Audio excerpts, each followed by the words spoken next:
আসসালামু আলাইকুম। যারা ইকম ড্রাইভে স্টক ম্যানেজ করতে চান ওয়েবসাইটের সাথে, অর্থাৎ ইকম ড্রাইভে যদি স্টকটা বাড়ে, ওয়েবসাইটেও বাড়বে। ইকম ড্রাইভে যদি কোনো সেল হয়, আ এটা ওয়েবসাইটে অটোমেটিকই স্টকটা কমতে থাকবে।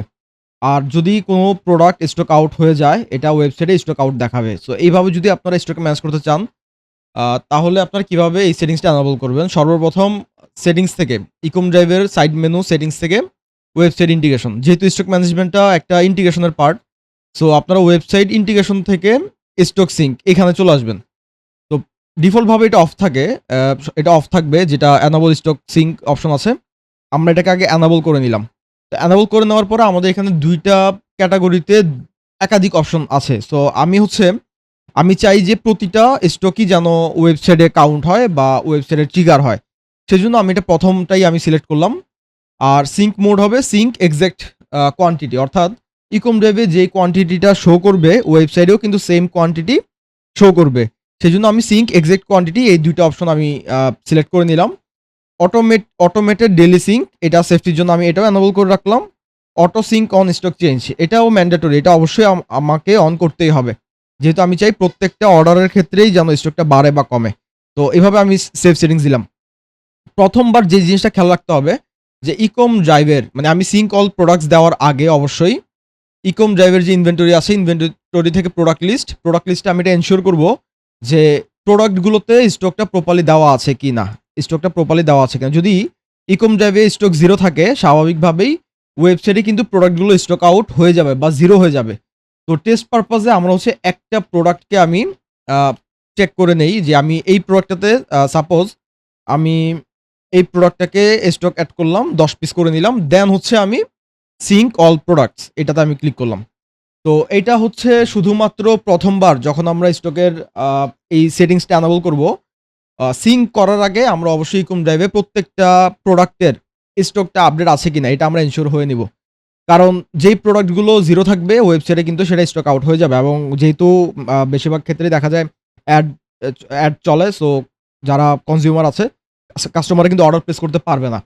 তো সেজন্য আমি ১ম এই হচ্ছে প্রোডাক্ট গুলোতে স্টকটা কনফার্ম করে দেন হচ্ছে আমি স্টক সিঙ্ক এর যেই বাটনটা আছে সিঙ্ক অল প্রোডাক্টস, এই বাটনে আমি ক্লিক করলাম। আচ্ছা, আমি একটু সময় দেই। সময় দিয়ে আমি এবার এই প্রোডাক্টটা আমি আগে থেকে হচ্ছে এটা ফিল্টার আউট করে রেখেছি। যেন আমরা টেস্ট করলে বুঝতে পারি যে চেঞ্জেস গুলো হচ্ছে কিনা। তো অলরেডি দেখতে পাচ্ছি যে এই প্রোডাক্টে কিন্তু অলরেডি ১০ টা প্রোডাক্ট দেখাচ্ছে। যেহেতু আমি এক্সাক্ট প্রোডাক্ট মানে এক্সাক্ট কোয়ান্টিটি দিয়েছিলাম। তো এখন আমি এই প্রোডাক্টে একটা অর্ডার নেই। আমি নিউ অর্ডার সেম ভাবে আমি হয়তো আচ্ছা, এই প্রোডাক্টটাতেই আমি এড প্রোডাক্টে সার্চ করলাম। সরি, এটা এসকিউ এর ঘরে সার্চ করতে হবে। আমি এটা এড করলাম এবং এখানে আমি কোয়ান্টিটি দিতে চাই ১০। দেন আমি অর্ডারটা এপ্রুভ করলাম। তার মানে আমি কিন্তু ১০ টা কোয়ান্টিটি এখানে অলরেডি কিন্তু কনফার্ম করে ফেলেছি। সো ইকম ডেভের স্টকে কমেছে কিনা এটা আগে কনফার্ম হয়ে নেই। ওকে। ইকম ডেভে কিন্তু স্টকটা নাই। কারণ আমি কিন্তু ১০ পিস যেটা আমার স্টকে ছিল আমি এটা সেল দেখিয়েছি। তো ওয়েবসাইটে কি এই অর্ডারটা এই প্রোডাক্টটা স্টক আউট হয়েছে কিনা এটা একটু কনফার্ম করি। হ্যাঁ, স্টক আউট হয়েছে। আমি যদি ফ্রন্ট এন্ডটা চেক করি, এটা স্টক আউট। তার মানে ইকম ড্রাইভে যদি প্রোডাক্ট স্টকে না থাকে সেক্ষেত্রে কিন্তু ওয়েবসাইটে গিয়ে আমি প্রোডাক্টটা স্টক আউট দেখাবে। তো এখন যেহেতু ই-কমার্সে অনেক সময় এপ্রুভ হওয়া অর্ডার ক্যানসেল হয় বা রিটার্ন হয়, বা অনেক সময় আমরা অনেকদিন পরে গিয়ে রিফান্ড ক্লেইম করে মার্চেন্টরা, তখন আমরা রিফান্ডও দেই। সেক্ষেত্রে হচ্ছে যদি একটা অর্ডার ক্যানসেল হয়, সেটা কি ইকম ড্রাইভে আবার ব্যাক করে কিনা এই জিনিসটা আমরা দেখব এখন। তো আমি এটা হচ্ছে ক্যানসেল করে দিলাম। লজিক্যালি যদি একটা অর্ডার ক্যানসেল হয়, সেই স্টকটা কিন্তু আপনার ইনভেন্টরিতে অটোমেটিক এড হওয়া উচিত। তো আমি এখানে সার্চ করে দেখি, হ্যাঁ, স্টক কোয়ান্টিটি ১০। আচ্ছা, এটা কি ওয়েবসাইটে সিঙ্ক হয়েছে কিনা এই জিনিসটা একটু দেখি। ওকে, একদম আ যা কোয়ান্টিটি ছিল সেটাই কিন্তু আমার ওয়েবসাইটে আছে, এবং ফ্রন্ট এন্ডও যদি আমি কনফার্ম করি, আমি ফ্রন্ট এন্ডে কিন্তু অর্ডারটা আ হ্যাঁ, প্লেস করতে পারবো। এবার ওয়েবসাইট থেকে একটা লাইভ আমি একটু অর্ডার করে দেখি। উম ওকে, প্লেস অর্ডার। আচ্ছা, এটা আমার চেকআউট ফর্মে একটু কাজ করতে হবে। যাই হোক, আমার কিন্তু এখানে স্টকটা অটোমেটিকই কাউন্ট হচ্ছে, এবং এটা যদি আমি টেস্ট করতে চাই, আমি যদি ওয়েব অর্ডার থেকে একটা অর্ডার ক্রিয়েট করি, সেক্ষেত্রেও কিন্তু আমি এটা টেস্ট করতে পারবো। আমি যদি এখানে সার্চ করি আমার প্রোডাক্টটা, সরি এসকিউ ফিল্ডে সার্চ করতে হবে।